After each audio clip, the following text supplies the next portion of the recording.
పోయినామన్నా గాడ పర్మిషన్ లేకుండా ఎవ్వడు రావద్దు అనన్నా పోయినమా లేదా? భాగ్యలక్ష్మి అమ్మవారి శక్తి ఏందో ప్రపంచానికి చాటినమా లేదా? అమిత్ షా గారు వచ్చి పూజ పాల్గొనడం లేదా? యోగి గారు వచ్చి పూజలో పాల్గొనడం లేదా? జేపీ నడ్డా గారు వచ్చి పూజలో పాల్గొనరా లేదా? కాబట్టి ఈ తెలంగాణ రాష్ట్రం వాళ్ళ జుబ్లీస్ వైపు చూస్తుందన్నా, జుబ్లీస్ హిందువుల వైపు చూస్తుందన్నా. మీరు వాళ్ళ వీళ్ళ మాటలు నమ్మకండి. పైసలు పక్కా చూసుకోండి. పైసలు మనయే, మన అయ్య జాగిరి కాదు, మన తాత జాగిరి కాదు. 10,000 20,000 పైసలు వాళ్ళు ఇస్తే తీసుకోండి. ఓటు ఎక్కడ గుద్దాలో అక్కడ గుద్దండి. పొద్దున 7 గంటలకు పోయి పువ్వు గుర్తు మీద గుద్దుతే పువ్వు గుర్తు బట్టనే ఖరాబ్ కావాలి, అట్లా ఉండాలి ఓటు. కానీ కావాలని ఖరాబ్ ఏం గురి మళ్ళీ జోగు మళ్ళీ ఎన్నికల కమిషన్ ఏం సార్ ఈ జుబ్లీస్ లో పువ్వు గుర్తు గుద్ది గుద్ది గుద్ది గుద్ది ఈవీఎం మిషన్ ఖరాబ్ అయినా సార్. ఈవీఎం మిషన్ పంపండి సార్ అని గట్ల గుద్దాలని ఓట్లు. ఎందుకంటే ఈ పియాస దొంగలని ఇప్పుడు రాగా ఎంత బాధ అనిపిస్తుంది అంటే, ఆ మాగంటి గోపినాథ్ భార్య వచ్చిందని అన్నారు, వాళ్ళ అమ్మ వచ్చిందన్న, వాళ్ళ కొడుకు వచ్చిందన్న, మీద వాళ్ళు వేసిందన్న. ఎంత బాధ అనిపిస్తుందన్న సార్. సొంత భార్యనే భార్య కాదంటుంది సార్, సొంత కొడుకునే కొడుకు కాదంటుంది సార్, సొంత తల్లినే తల్లి కాదంటుంది సార్. 1998లో పెళ్ళైంది సార్ మాకు. ఇగో సార్ సర్టిఫికేట్. 1998లో సార్ నాకు పెళ్ళైంది.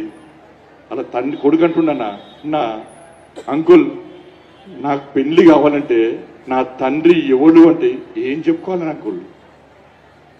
తల్లి ఏమంటుంది తెలుసా అన్న, ఇన్ని సంవత్సరాలు పెంచి పోషించిన చిట్ట చివరి చూపు కూడా చూపించలేని దౌర్భాగ్య పరిస్థితి అన్న బీఆర్ఎస్ అది. ఆమెకు 2 రేషన్ కార్డులు, 2 ఓటర్ ఐడి కార్డులే అన్న, 2 అఫిడవిట్లు పెట్టిందన్న. ఇది మాట్లాడితే పైసలు మొత్తము బీఆర్ఎస్ దృష్టి అంతా, కేసీఆర్ కొడుకు దృష్టి అంతా మాగంటి గోపినాథ్ పైసల మీద దృష్టి. పైసలు కావాలి. అరే మీరు గెలవక ముందే డాక్యుమెంట్లు మార్చిన వాళ్ళు, మీరు గెలిచినాక మీ డాక్యుమెంట్ ఉంచుతారా వాళ్ళు? మీ డాక్యుమెంట్ కూడా మొత్తం మార్చి మీ ఆస్తి పాస్తులు మొత్తం కేసీఆర్ కొడుకు దొబ్బిపోతాడు. మాగంటి గోపీనాథ్ ఆస్తులు గట్టే దొబ్బిపోవడానికి ప్రయత్నం చేశాడు. నేను ఇది మాట్లాడితే ముఖ్యమంత్రి సాబ్ ఏమంటాడంటే, బండి సంజయ్ నువ్వు వచ్చి కంప్లైంట్ ఇయ్యి, నేను యాక్షన్ తీసుకుంటాడట. నేను పోయి కంప్లైంట్ ఇయ్యానట. నేను పోయి కంప్లైంట్ ఇస్తానే? నువ్వు ముఖ్యమంత్రివి, నీకు విజిలెన్స్ ఉంటుంది, నీ కింద పోలీసు వాళ్ళు ఉంటారు. పోయి గొర్ర గుంజుకొచ్చి వాడిని లోపలేసి ఈ పంత మల చంపకనట, బండి సంజయ్ కంప్లైంట్ ఇయ్యి, నేను యాక్షన్ తీసుకుంటానట. నేను చెప్తున్నా రేవంత్ రెడ్డి సాబ్, నెల క్రితమే మాగంటి గోపీనాథ్ కొడుకు పోయి మాదాపూర్ పోలీస్ స్టేషన్ లో కంప్లైంట్ ఇచ్చిండు. నీ ఇంటెలిజెన్స్ వ్యవస్థ ఏమైంది? కావాలంటే ఇప్పుడు కూడా కంప్లైంట్ చేయడానికి పంపించిన. ఇప్పుడు చూపెట్టుకో, నీకు రోషం ఉంటే నువ్వు తెలంగాణ ముఖ్యమంత్రి అని నువ్వు భావిస్తే దాని మీద విచారణ జరుపు. ఎవరు భార్య, ఆస్తి ఎవరికి రావాలి? మాగంటి గోపీనాథ్ ఆస్తులు ఏడిపోయినాయి, ఎవడు దొబ్బిపోదామని చూస్తుర్రు. ఒక్కసారి విషయాన్ని బయటపెట్టు. కేటీఆర్ అంటాడట 6 నెలల లేదు, ఇప్పుడే వచ్చిందా? నీ మాజీ మంత్రి ఆ పిల్లాన్ని ఫోన్ చేసి, రే నువ్వు అమెరికా నుంచి తెలంగాణకి వస్తే నేను చంపేస్తా అని పేరిచ్చిరన్న.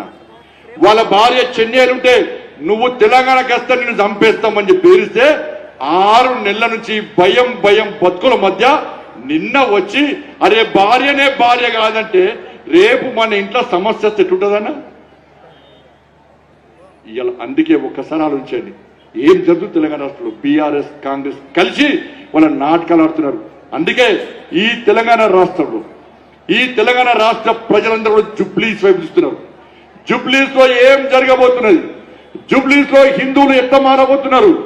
ఎన్నికల వాతావరణం మారిపోయిందన్నా, 5 రోజుల నుంచి మొత్తం మారిపోయిందన్నా, సర్వేలు మొత్తం తారుమారైపోయాయన్నా. ఈ జుబ్లీస్ లో పోటీ Congress versus BJP versus Congress పోటీ అని చెప్పి ఇలా ప్రజలు కోడే కూర్చున్నా. పార్కులకు పోయినా ఎస్ నేను హిందువును బీజేపీ కొట్టేస్తా, పప్పులకు పోయినా ఎస్ నేను హిందువును బీజేపీ కొట్టేస్తా, గుళ్ళకు పోయినా ఎస్ నేను హిందువును నేను బీజేపీకి ఓటేస్తా, ఇంట్లోకి పోయినా కూడా ఎస్ బీజేపీకి నేను ఓటేస్తా అని చెప్పట్టున్నా. నేను మొల్దారని నట్టుకున్నాను, బీజేపీ ఓటేస్తా. నేను పొట్టు పెట్టుకున్నా నా బీజేపీ పోటేస్తా, నేను గాజులు వేసుకున్నా నా బీజేపీ పోటేస్తా. ఈ పోటీ ఎవరికి తెలుసా అన్న? IMC versus BJP. ఐఎంసి అంటే Indian Muslim Congress. Indian Muslim, ఇలా ఇండియన్ ముస్లిం ఇండియన్ నేషనల్ కాంగ్రెస్ పోయిందన్న రేవంత్ రెడ్డి మార్చేసిండన్న. ఈ తెలంగాణ రాష్ట్రంలో కాంగ్రెస్ పార్టీ పేరే మార్చేసిండన్న. IMC Indian Muslim Congress versus Bharatiya Janata పార్టీకి జరుగుతున్న ఈ ధర్మ యుద్ధంలో ప్రతి భారతీయ జనతా పార్టీ కార్యకర్త రేపటి 4 రోజులు తిరుగుతున్న ఈ జోష్, ఈ హోష్, ఈ ఉత్సాహం, ఈ ఆవేశం, ఈ ఆలోచన ఈ 3 రోజుల లోపల ఈ జూబ్లీస్ నియోజకవర్గంలో ఓటర్ల నిర్ణయం తారుమారు కావాలి. వారు వన్ సైడ్ లెక్కలే. ఇలా హిందువులు గెలవాలి. ఆలోచించండి.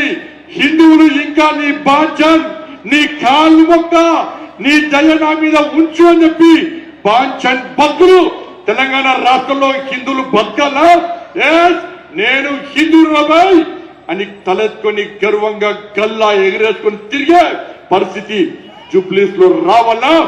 జూబ్లీస్ ఓటర్ మహాశాలని నేను చూడలేనన్నా, వాస్తవాలు మాట్లాడుతున్నా. రాష్ట్ర ముఖ్యమంత్రి అంటున్నా హిందూ ముస్లిం మధ్య పోటీ అని. హిందువులు ఓడిపోతారంటున్నా. ఈ జూబ్లీస్ లో హిందువులకు దమ్ము లేదట, పౌరుషం లేదట, హిందువులు కాదట, రేషం లేదట, రోషం లేదట, హిందువులు ఓటు బ్యాంక్ మారనట. అందుకే సవాల్ చేస్తున్నా, ఈ జూబ్లీస్ లో నిజమైన హిందువులైతే మీరు హిందూ పుట్టుక ఉంటే మేము హిందువులమని సగర్వంగా మీరు భావిస్తే ఈ ధర్మం కోసం పనిచేసే భారతీయ జనతా పార్టీకి ఓటేయండి. తిరిగానన్నా రేపటి గల్లీ గల్లీలా మీరు ఓటేయాలన్నా.